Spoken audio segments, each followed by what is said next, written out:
Anggota Komisi 4 DPR RI Sunarna adakan BIMTEK perkebunan kepada para petani kelapa di Kabupaten Banyumas. Ia memberikan pelatihan berupa pemupukan, pengolahan lahan, dan marketing penjualan hingga kelapa dapat dijual di kancah dunia. Selain itu, ia juga memberikan bantuan 5.000 bibit kelapa genjah nias kepada para petani. Bekerja sama dengan Dirjen Perkebunan Kementerian Pertanian, anggota Komisi 4 DPR RI Sunarna adakan bimbingan teknis pengolahan hasil perkebunan berbasis Good Manufacturing Practice atau GMP di salah satu hotel di Purwokerto Sabtu 5 Maret 2022. Dalam BIMTEK dilakukan sosialisasi peningkatan produksi, nilai tambah, dan daya saing di pasar dunia bagi ratusan petani kelapa di Kabupaten Banyumas. Kegiatan dihadiri Wakil Bupati Banyumas Sadewo Trilastiono, Kepala Dinas Pertanian dan Ketahanan Pangan Jaka Budi Santosa. Sunarna menjelaskan para petani untuk bisa menghasilkan produk tani kelapa yang berkualitas dengan memanfaatkan lahan dan marketing untuk penjualan produk hasil tani yang baik. Para petani diminta dapat belajar cara ekspor dan perizinannya serta pelaku teknis pengelolaan menjadi eksportir hingga produk kelapa dapat bersaing di kancah dunia. Jadi kan tidak hanya menanam bangunan, untuk kedepannya seperti apa? Ya, ini market ini perlu ditata, petani perlu diajari, petani perlu dibuka wawasannya. Makanya saya sampaikan nanti pelatihan ke depan untuk ditambahkan bagaimana didatangkan narasumber untuk marketing, karena ujungnya semua kegiatan itu adalah penjualan.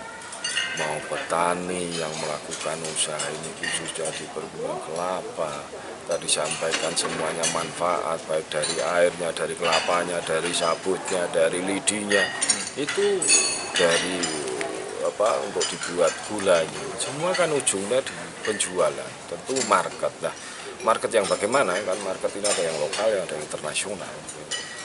Sementara Sadewo menyampaikan terima kasih dengan adanya bimbingan teknis bagi para petani dan bantuan bibit kelapa genjah untuk para petani kelapa. Pertama matur nuwun ya, bantuannya panalnya ini untuk 50 hektar, jumlahnya 5.000 bibit ya.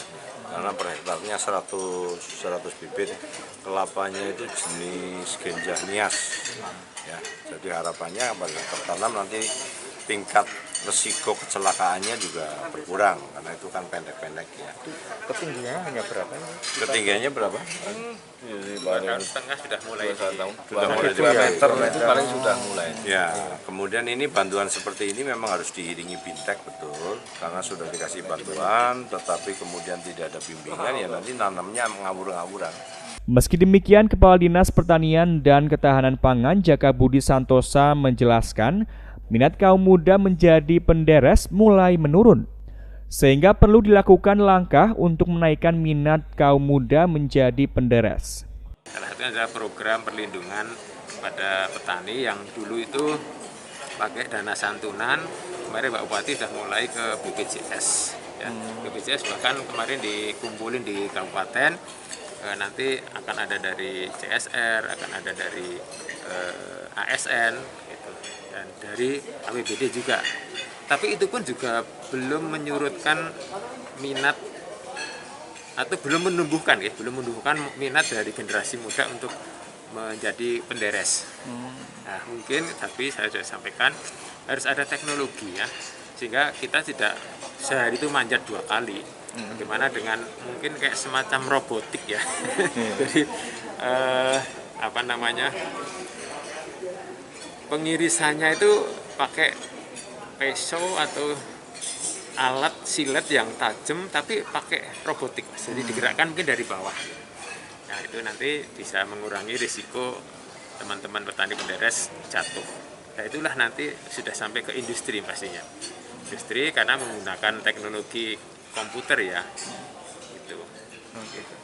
Biayanya mahal, tapi jangan khawatir. Dengan biaya mahal itu nanti harga tidak akan jatuh, pasti akan naik.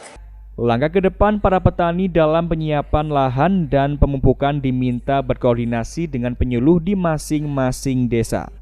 Hal itu dilakukan agar penanaman terpantau hingga menghasilkan hasil tani kelapa yang berkualitas dan berkuantitas.